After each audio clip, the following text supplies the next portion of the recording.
제가 그 복음성 가까운데 내 평생 살아온 길 뒤를 돌아보니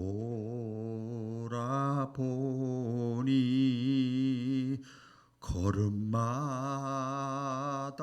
자욱마다 다 죄뿐입니다.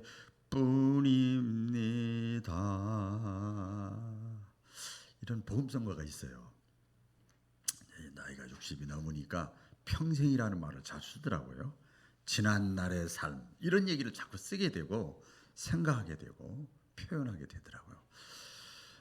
이게 이제 물론 일반 복음성가입니다만은 제가 참 아무리 생각해도 여러분도 마찬가지일 겁니다. 사실은 내 평생 살아온 걸 지난 날을 쭉 이렇게 점검해 보니까 다 죄뿐이야. 정말 하나님의 사랑 받을 자격이 없어. 내가 은혜 받고 사랑 받고 축복 받으면 다른 사람들이 하나님의 손가락질 할 것 같아. 그런데 나를 사랑하신다는 거예요. 저도 교회를 어릴 때부터 다녔잖아요. 그리고 이제 신학교를 졸업하고 이미 다 간증했습니다만은 졸업을 앞에 놓고 저 구바늘레 에덴 기도원에 조그만 기도원에 가서 내 나름대로는 하나님 앞에 내 뭔가 해야지. 더 멋지게, 더 아름답게, 더 웅장하게, 더 쓰임받게 이왕이면 하나님 날 세웠으니까 이게 교만이더라고요. 알고 봤더니 몰랐어. 근데 어쨌든 그러게 갔는데 금식을 이제 했죠. 그런데 금식 9일째 하나님이 저에게 성경 말씀, 성경은 하나님의 기록된 말씀이잖아요. 그렇죠. 말씀을 통해서 은총을 크게 받은 사람아 두려워하지 말아라. 평안해라. 담대하라. 이 말씀 주셨어요. 은총을 크게 받았다는 게 뭐냐면 할아버지 할머니가 손주를 사랑하는 거예요. 이거 100번도 얘기하는 것 같아. 그러니까 은총이라는 건 어마어마하게 사랑한다는 거예요. 그때 제 일가 친척 가족 저를 아는 모든 지인들이나 친구들이나 다 마찬가지입니다만은 그때 내가 은총을 크게 받았어. 하나님께 사랑을 엄청나게 받은 사람이야. 하나님이 나를 엄청나게 사랑스럽게 여기셔. 이것이 내가 거절했다니까요. 왜? 나가 부족한 게 너무 많으니까 거절했는데 아니라니까. 네가 지금 막 방패하는 거 다 내가 너 사랑해. 엄청 크게 이걸 확실하게 받았어. 그걸 받았어요. 그렇게 하고 나서 그 다음부터 제 얼굴이 이런 얼굴이 됐어요. 할렐루야. 변함이 없어. 제 얼굴이 이런 얼굴 됐다니까요.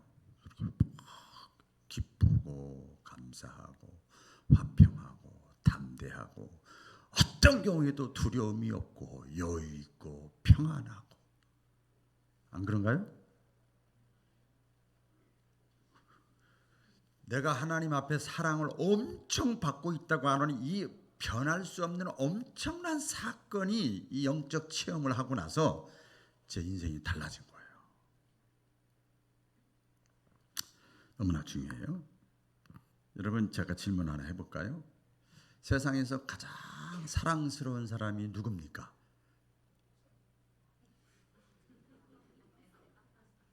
제가 잘못 들었나?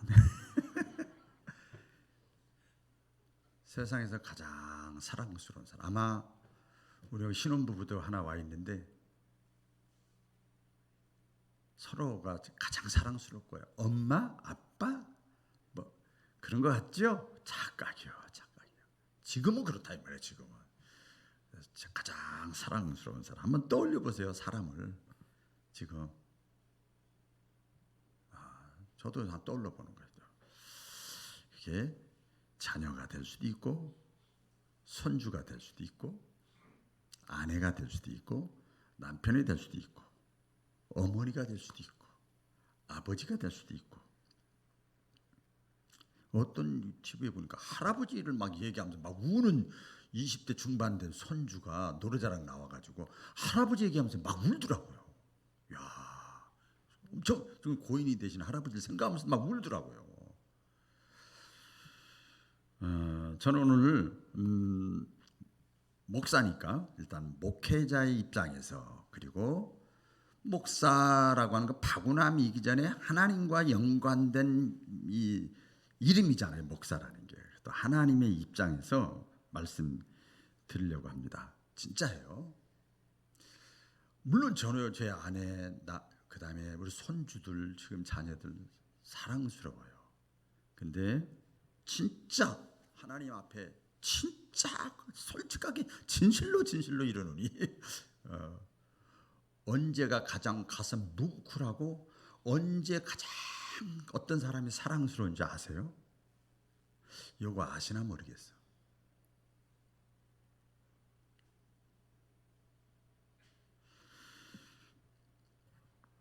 믿음이 없던 사람이, 믿음이 약했던 사람이 믿음이 막 성장하잖아요. 그게 보이잖아요. 그러면 막 눈물이 날라 그래. 그리고 막 뭉클하고 막 사랑스러워. 제가 한번 큰 실수할 뻔했어. 안식을 갔다 와가지고 몇 사람을 처음 봤거든요. 주일 전에. 여잔데 운동본도 있어. 이러면 안 되는데 껴안아 버렸어. 제가 그냥. 거기까지도 괜찮아. 우리 손주 제 부부간에 늘 하는 걸 하려고 할 뻔했어. 뽀뽀도 할 뻔했어. 이러면 안 되지. 막 뛰었어.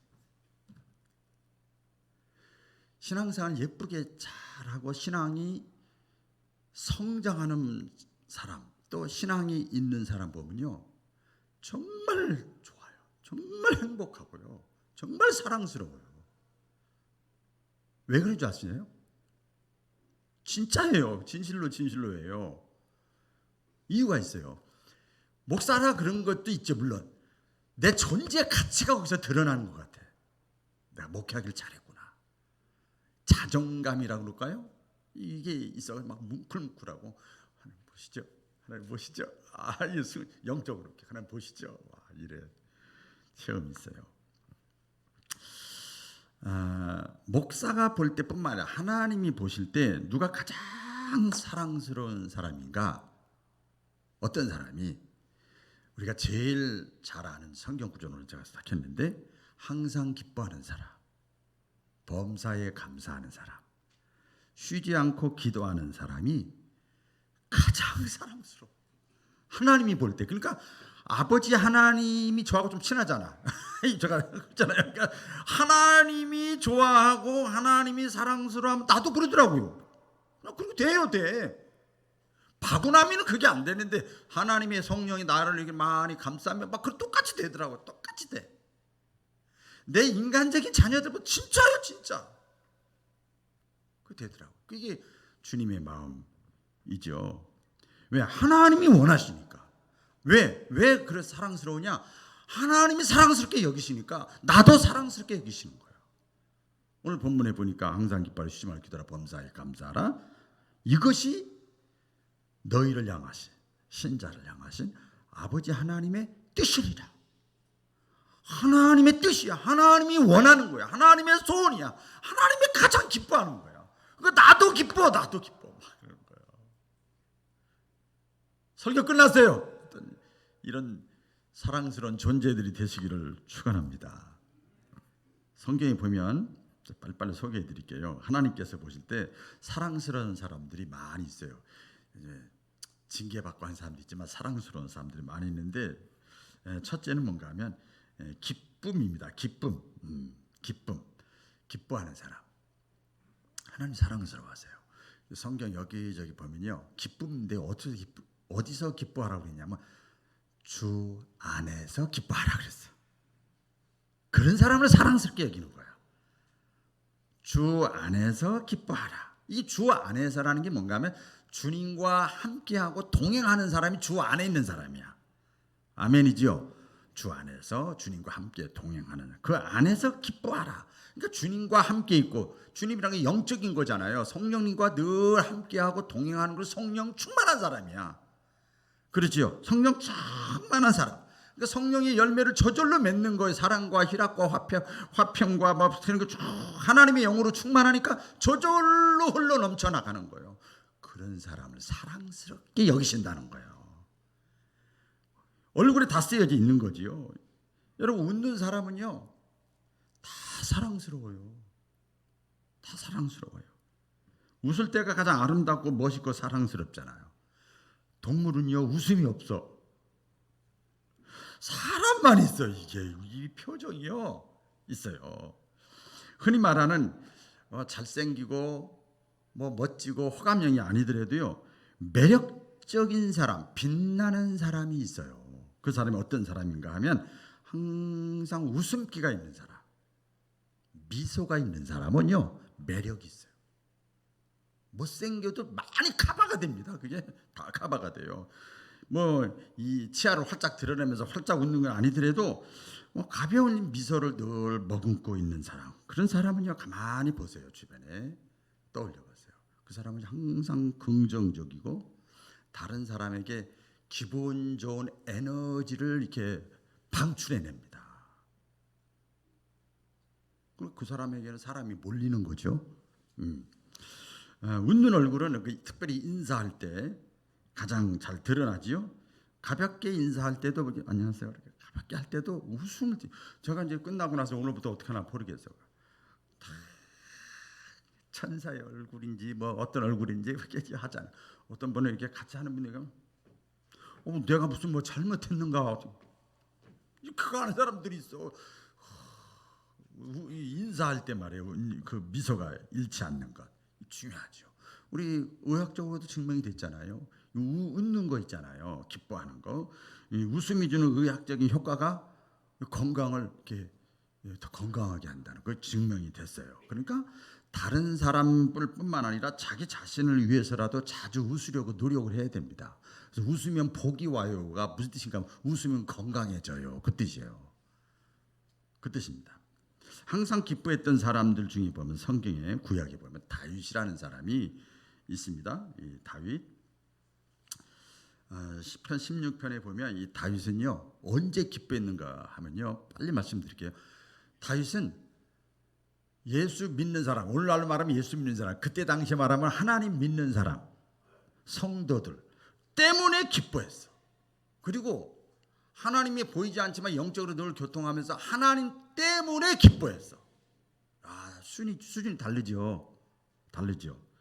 땅에 있는 성도는 존귀한 자니 나의 모든 즐거움이 저희에게 있도다. 그래서 이해가 가요. 땅에 있는 모든 성도는 존귀한 자니 나의 모든 즐거움과 기쁨이 저 사람 때문에 있도다. 너무너무 좋다니까요. 막 뭉클뭉클하다니까요. 있도다. 주의 앞에는 기쁨이 충만하고 주의 우편에는 영원한 즐거움이 있나이다. 성도들 때문에, 사람 때문에, 아까 그 변화되는 것 때문에 막 기쁨이 있는 거예요. 다윗도 이해가 가는 거예요. 제가 그렇구나. 다윗이 그런 마음이었겠구나. 우리 주님이 그런 마음이었겠구나. 영으로는 이렇게 통하는구나. 깨달아져요. 역대상 15장 29절에 보면 다윗이 또 언제 기뻐했는가 하면요 언약궤, 하나님의 법궤가 뺏겼어요. 이방 나라에. 근데 그것을 자기가 왕이 되고 나서 제1순위로 싹수가 됐어. 자기 영광, 자기 기쁨이 아니고 하나님이 존재를 상징하는 언약궤를 딴 데도 뺏기고도 이스라엘 백성들은 잘 먹고 잘 자고 콩콩콩콩 이러고 있으니 얼마나 하나님의 마음 속상해. 그 아버지 하나님의 마음을 알았어 다윗은.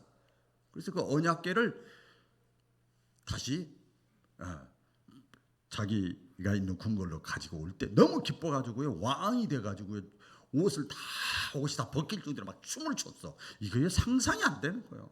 마치 우리가 멀쩡하고 얌전하고 성격도 조신한 사람이 성령 충만하고 은혜 체험할 때 보면 눈물, 콧물, 화장 다 지어지고 막 이거랑 똑같은 거예요. 너무 기뻐서 그런 거예요. 너무 기뻐서. 이렇게 하나님의 법궤가 다윗성으로 들어올 때 춤췄어요. 그리고 역대상 29장 17절 또 말씀해 보면 다윗이 언제 기뻐했는가 하면 예물을 드리면서 기뻐했어. 야, 이 보통 수준이 달라. 예물을 드리면서 막 기뻐했어요. 내가 정직한 마음으로 이 모든 것을 즐거이 드렸사오며 이제 내가 또 여기 있는 주의 백성이 주께 즐거이 드리는 것을 보니 심히 기쁘더소이다. 그러니까 신앙이 성장하는 게 여러 가지가 있죠. 예배 참여 안 하던 분이 예배하고, 기도에 참여 안 하던 분이 기도에 참여하고, 기관과 부서에 참여 안 하던 사람이 참여하고, 얼굴 인상 쓴 사람이 인상 또 저기하고, 11조 안 하던 사람이 11조하고, 갑자기 살기 힘든데도 이렇게 헌금하는 것보다 그러니까 여러 가지 다 체크가 되잖아요. 이렇게 다 보면 알잖아요. 어떤 분이니까 그냥 그렇게 넉넉하지도 않은데 그냥 헌금을 또 저는 다 보잖아요. 다 왜 주보에다가 다 기록을 하니까. 이 사람 믿음 잘했네. 오, 주여 감사합니다. 뭐 그렇다고 그게 저한테 쏙 들어오는 거 아니요? 감사합니다. 와, 감사하다. 이게 딱 와 닿는 거지요. 다윗의 마음이 이해가 간다니까요. 예물 드리면서 드릴 수 있다는 게 얼마나 기쁨이냐. 그러니까 다윗은 네 가지 이유입니다. 주님과 늘 동행해서 기쁘고, 성도들 때문에 기쁘고, 법궤로 찾아온 것 때문에 기쁘고, 예물을 드릴 수 있다는 것 때문에 기뻐했어. 이게 주 안에서 기뻐하는 거예요. 아멘이죠. 이게 주 안에서 이게 성령이 충만한 거지요. 그러니까 이런 기쁨의 삶을 살았던 다윗이 실수가 많았지만 하나님은 사랑스럽게 여기셨어. 또 신약에 보면 이 기뻐했던 사람이 사도 바울인데요. 우리 잘 알죠. 빌립보 감옥에서도 기뻐해라, 기뻐해라, 주 안에서 기뻐해라, 기뻐해라 하잖아요. 이 다윗처럼 사도 바울도요. 자기가 똑같아요. 재물을 드리고 몸을 드리고 시간을 드리는 걸 너무 기뻐한 거야. 날 써주시니 감사한 거야. 예? 우리 나오지요?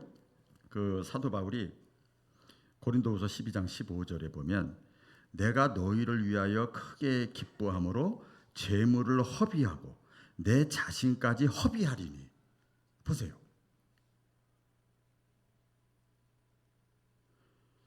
너희를 위하여 크게 기뻐하면 내 재물을 다 허비하고 내 자신까지도 허비하는 거예요. 근데 너무너무 기쁜 거야 그게. 우리 저 3층 지금 다 저쪽 들어갔나 보네. 좀 참 감사하네. 주중에 저 3층 유아실 젊은 애들이면 젊은 우리 신자들이 애기들이 많아져서 고친다고 고쳤는데 또 그래서 저 비전실도 싹 쏟아 치우고 주민센터에다 도장 받아가지고 하고 그래가지고 또 막 날르고 올리고 쓸고 닦고 또 저쪽 비 새는데 전부 또 다 갖다 붙이고 사가지고 막 다이소 가서 하고 그래가지고 쓰레기 칼 해가지고 다시 또 부목사님하고 같이 해서 상고는 같이 싸고 오늘 아침에도 또 우리 몇 번 또 창기 올려놓고 막 했더니 우리 이 목사님은 그러시더라고요. 부목사님. 나 도대체 제 머리로는 목사님이 이렇게 목사님 같은 분이 지금 이렇게 한다는 게 이해가 안 가요. 도대체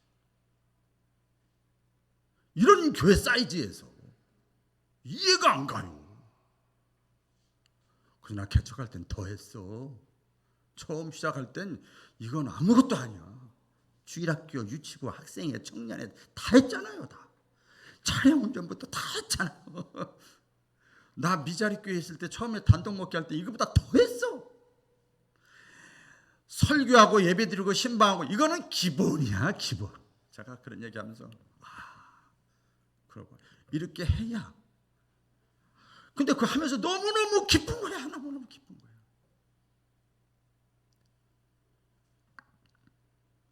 내 자신을 허비야. 아이고 그런 저가 티코같이 일하면 되나? 아니에요. 이 사도 바울 얼마나 대단한 사람입니까? 근데 자기가 말이에요. 그렇게 하는 거야. 빌립보서 2장 17절 내가 나를 관제로 드릴지라도 나는 기뻐하고 기뻐하리니. 내가 없어지고 녹아지고 깨지고 내일이면 사라져도 나는 기뻐하고 기뻐하리니. 그러니까 지금 이 기쁨이라는 건 성령으로 충만해야 그 모든 것을 감당할 수 있고 느낄 수가 있는 거예요. 왜? 이 기쁨은 성령께서 주시는 거지 내가 가지려고 하는 게 아니에요. 하나님이 주시는 거죠. 역설적인 진리를 발견하게 되죠. 여기서 뭔가 하면 몸을 드리고 시간을 드리고 물질을 드리는 데 있어서 아까 다윗도 그렇고 사도 바울도 기쁘다고 그랬는데 이런 데서 인색한 사람에게는 교회를 다녀도 성가대를 하고 교사를 하고 구역임을 하고 직분을 맡았어도 기쁨이 없사옵나이다. 기쁨이 없어요. 그런데 드림이 내 믿음의 분량과 뭐 형편에 따라서 드리면서 기뻐하는 사람, 드림이 있는 사람은요, 그러면서 기뻐하는 사람은 하나님의 영이 정말 늘 기쁜 거야. 이걸 어떻게 감당하겠어요? 하나님이 이처럼 기쁨으로 사명을 감당했던 이 사도 바울을 사랑스럽게 여기신 거예요. 할렐루야. 그 다음에 기도입니다. 기도. 사랑스러운 사람은요, 기도입니다. 기도는 어떤 사람입니까? 기도는 우리 기도하자 그래도 끝까지 집에서 누워서 TV 보는 사람 있잖아요. 다 보여. 제가 다 보인다니까요. 다 보여요. 근데 기도는요, 믿음이 있으면 기도하게 돼요. 그러니까 기도한다는 건 뭐예요? 믿음이 있다는 거예요. 그렇죠? 기도하는 사람은요, 회개가 빠릅니다. 회개가 빠르고요. 기도하는 사람은요, 신실합니다. 열심히 했다, 식었다, 이랬다 저랬다 하는 게 아니라 신실합니다. 기도하는 사람은 늘 사모하는 마음이 있습니다. 믿음의 사람이야. 기도하는 사람은. 기도는 우리가 잘 알죠. 대화입니다. 대화는 어떻게 해야 돼요? 동행이잖아요. 뭐 전화로 하든 뭐 스마트폰으로 하든 화상으로 하든 대면으로 하든 동행하는 사람이잖아. 동행이잖아. 동행. 사람과 머리가 떨어져 있어서도 문자나 뭐 이런 거 다 대화를 하잖아요. 그러니까 하나님과 동행하는 사람은 어떤 사람이냐? 늘 기도하는 사람이에요. 그러니까 하나님이 사랑스럽게 여길 수밖에 없죠. 문자로나 전화로나 통화로나 뭐 마찬가지죠. 집에 있으나 교회에 있으나 예배 때나 오후 때나 직장에 있을 때나 운전할 때나 하나님과 늘 동행하는 사람, 기도하는 사람, 대화하는 사람, 하나님 사랑스럽게 여길 수밖에 없지요. 성경의 구약이 죽음을 보지 않고 어떤 면에 창조 질서가 파괴될 정도로 죽음을 보지 않고 하늘로 승천한 사람, 에녹이라는 사람이 있어요. 근데 딱 한마디입니다. 에녹 300년 동안 하나님과 동행했대요. 하나님과 늘 교통하고 대화하고 기도하는 사람이었죠. 순간순간 주님과 동행하는 거예요. 여러분 아시잖아요. 우리가 다 경험했잖아요. 아무리 친했던 사람이라도요, 이 대화가 끊기면, 만남이 없으면요, 교제가 없으면 어떻게 되죠? 점점 멀어지죠. 점점 멀어집니다. 그래서 가까운 이웃이 먼 친척보다 더 나은 이유가 뭐예요? 왜 그런 거예요? 자주 만나니까, 자주 교제하니까, 자주 대화를 하니까 가까워지는 거죠. 전 초상을 많이 치러봤잖아요. 목회자를 보면요, 친척들은요 딱 왔다가 혈연이야, 왔다가 이렇게 하지. 교우들은요 그렇지 않아요. 그거 보면 금방 나오지요. 지금 코로나 아직도 그 상황에서 우리가 살고 있는데 조사가 나왔어요. 10,000교회 이상이 문을 닫았다 나왔어요. 교세가 35% 이상이 감소가 됐다 조사가 나왔어요. 왜 그럴까요? 코로나가 마귀인가? 아니에요. 코로나 때문에 성도들 간에 교제가 사라진 거예요. 하나님과의 교제가 사라진 거예요. 만남이 사라진 거예요. 점점 멀어질 수밖에 없지요.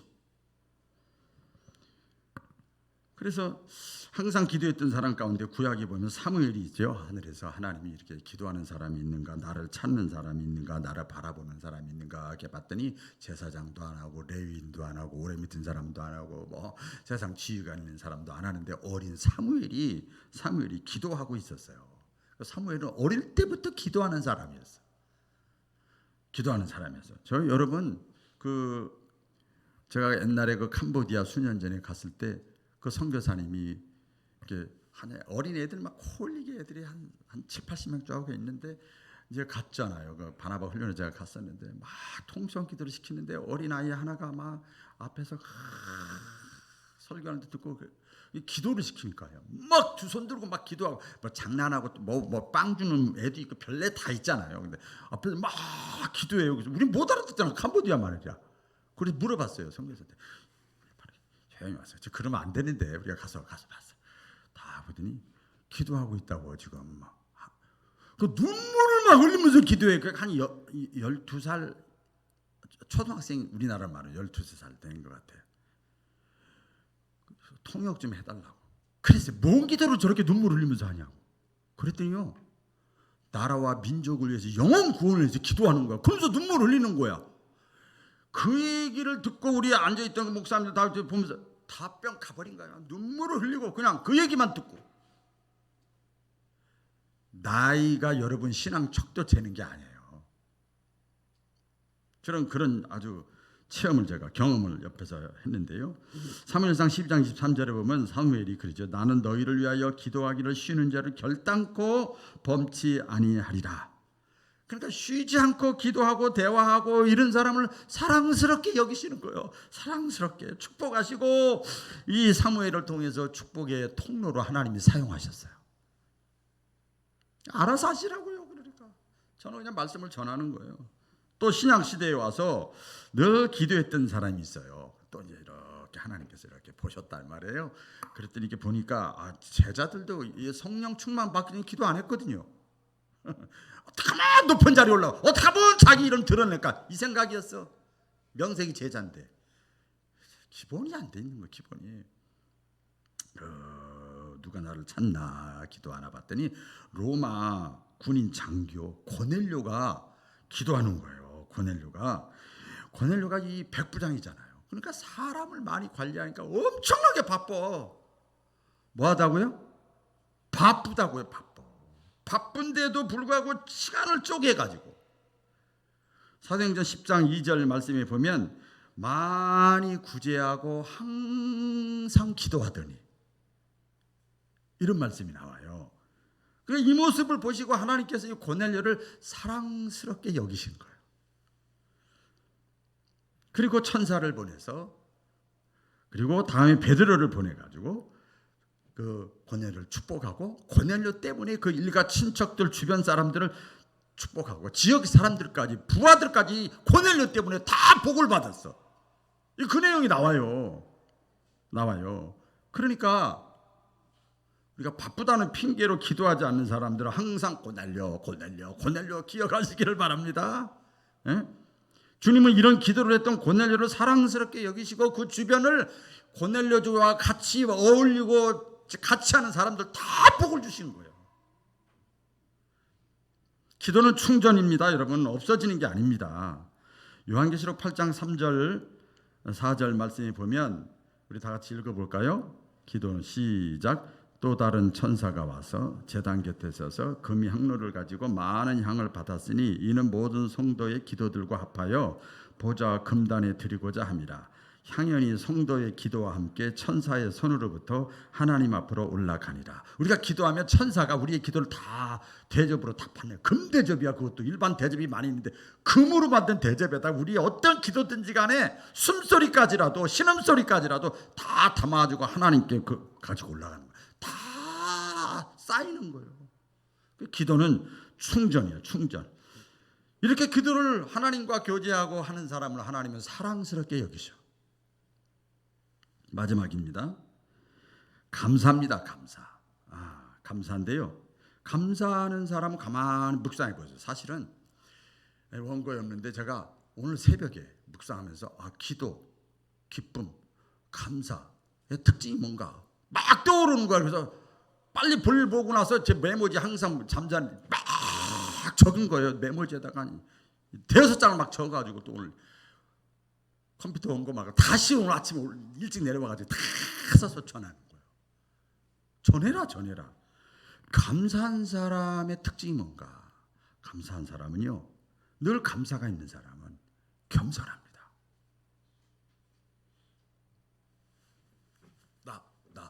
내가 이거 없어. 감사한 사람은요, 겸손하고요. 늘 우리가 좀 추상적인 말인데 은혜가 충만해. 할렐루야. 은혜가 충만하고요. 감사가 있는 사람 얼굴 보세요. 삶 보세요. 늘 행복감을 느껴요. 행복한 삶을 살아요. 그리고 감사가 늘 입에 붙어 있고 삶 속에 있는 사람은요, 피스 메이커입니다. 평화를 만들어내는 사람이에요. 저쪽에 불평이 있고 원망이 있고 마귀가 있고 냄새가 나면 내가 싹 가면 정화가 되는 거예요. 이게 감사하는 사람이죠.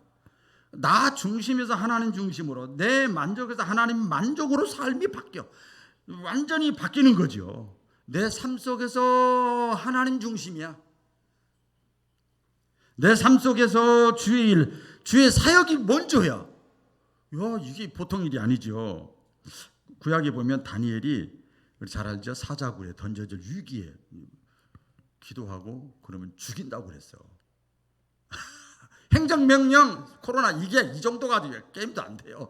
죽인다고 그랬어요. 그런데도 하루에 3번씩 알면서도 하나님께 기도했는데 어떻게 기도했는가 보면 다 읽어볼까요? 시작. 다니엘이 조서에 어인이 찍힌 것을 알고도 하루에 3번씩 무릎을 꿇고 기도하며 그 하나님께 감사했어요. 어떻게 해요? 나 예배 드려야 되는데, 어떻게 해요? 나 주일 해야 되는데, 어떻게 해요? 이거 그게 아니야. 오히려 감사했어. 야, 대단한 믿음이지요. 그 결과 위축되지 않고 뭐 불평하고 이러지 않고 오히려 감사하는 이 다니엘을 통해서 하나님은 사랑스럽게 보시고 그를 더 크게 나중에 화가 변하여 복이 되게 하신 줄로 믿습니다. 우리 내용 알죠? 신약에도 보면 사마리아와 갈릴리 사이에서 이제 한 촌에 예수님이 가셨어요. 연명의 문둥병자를 만났어요. 잘 아시죠? 근데 고쳐주세요. 그랬더니 제사장에게 가서 고쳤다고 확인을 찍어라. 백신 접종 확인 카드 이런 것처럼 찍어라. 그랬더니 가다가, 야, 대단한 믿음이에요. 가다가요. 따라해 보겠습니다. 가다가 깨끗함을 받았어요. 그러니까 그 중에 한 명이 왔는데 사마리아 사람이야. 원래 이 교회 토백기가 아니야. 원래 유대인이 아니야. 집사 권사도 아니야. 쉽게 말하면 그 사람이 와서 예수님께 감사를 했죠. 그리고 예수님이 그 감사하는 이 한 명의 문둥병자를 기특하게 보시고 사랑스럽게 여기셨어요. 누가복음 17장에 나오지요. 다시 읽어볼까요? 시작. 10사람이 다 깨끗함을 받지 아니하였느냐? 그 9은 어디 있느냐? 이 이방인 외에는 하나님께 영광을 돌리러 온 자가 없느냐? 하나님께 영광이라는 것은 하나님께 감사로 왔다. 감사. 그러니까 사실은 자기가 깨끗함을 받고 돈 한 푼 안 들이고 받았으니까 이 감사는 어떤 감사예요? 특별한 감사예요? 대단한 감사예요? 당연한 감사예요. 당연한 감사. 당연한 감사할 것을 했음에도 불구하고 우리 주님은 그 사람을 사랑스럽게 여기셨어. 사랑스럽게. 자, 그 다음에 이제 말씀을 맺겠습니다. 보면요, 골로새 3장 12절 내용이 말씀인데요. 아이고 목사님, 저는요 다윗이나 사도 바울처럼 그렇게 기쁨으로 살지 못해요. 너무나 그 사람들은 위대한 사람들이고 사무엘이나 고넬료처럼 늘 기도하고 그런 적은 안 돼요. 또 뭐 다니엘이나 한 문둥병자 같이 늘 감사하는 특별한 사람들이죠. 뭐 그럴 수도 있죠. 그래서 우리가 꼭 기억을 해야 될 것이 있어요. 하나님, 내가 지금 이 사람들만큼 내가 감사하고 기도하고 내 기쁨에 살지는 못해요.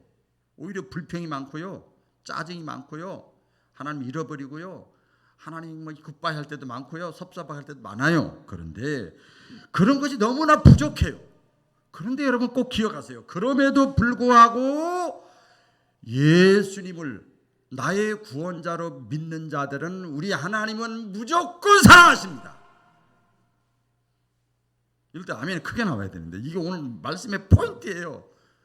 내가 이 사람처럼 그렇게 살지는 못해도 내가 예수님을 믿는다는 거예요. 하나님의 아들 예수님을 나의 구원자로 믿는다. 나의 죄를 십자가에 죽으시고 부활하시고 영원한 내 인생의 주인이 되신다. 그 사실을 믿는 사람은, 받아들인 사람은, 동의하는 사람은, 이해가 되고 아멘한 사람은 엄청나게 사랑스럽게 여기셔요. 여러분 자녀들 낳아봐서 알잖아. 말 잘 듣는 자녀도 있고 말 안 듣는 자녀도 있어요. 근데 부모는요 똑같이 엄청나게 사랑하셔요. 똑같이 사랑하십니다. 예? 여러분 이 또 우리가 신앙생활하면서 그러니까 기억을 해야 돼요. 적어도 제가 여기서 적어도 일단은 기본적으로 최소한 내가 예수님을 믿는 그 순간에 하나님은 오늘 골로새서 말씀 있죠? 다 같이 읽어볼까요? 시작. 그러므로 너희는 하나님의 택하신 거룩하고 사랑하신 자처럼. 아멘. 여기까지. 그러므로 너희는 하나님이 어떻게 했어요? 택한 사람이야. 하나님의 사람이야. 기쁘고 감사하고 뭐 이렇게 뭐 기도 잘 못했어도 괜찮아. 그러므로 너희는 하나님이 택한 사람이고 거룩한 존재고 존귀한 자고 사랑받는 사람이야. 중생하고 하나님의 자녀가 됐잖아요. 우리는요 우리 자신의 존재 가치를 이렇게 귀중히 여겨야 될 줄로 믿습니다. 내 자신을 함부로 취급하면 안 돼요. 수준을 높이세요. 저급하게 살지 마세요. 수준 떨어지게 살지 마세요. 시편 49편 10절에 나오잖아요. 사람이 존귀에 처하나 하나님께 택함 받은 자이고, 예? 하나님이 거룩하게 여기고 존귀하게 여기고 하나님이 사랑한다니까요.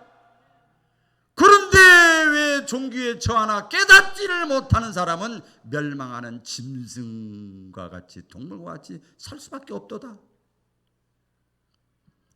여러분 부모의 사랑을 받고 있다는 확신을 가진 자녀는 어떻습니까? 내가 부모님으로 사랑을 많이 받는 사람은요 사는 라이프 스타일의 표정이나 태도나 이게 당당합니다. 그러나 부모에게 사랑을 받고 있지 못하다고 하는 걸 늘 느끼는 자녀는 어떻습니까? 어때요? 소심합니다. 자신감이 없습니다. 정서적으로 불안합니다. 사람 만나는 거 두려워합니다. 당당하지 못합니다. 그렇잖아요. 별거 아닌데 그 차이 하나예요.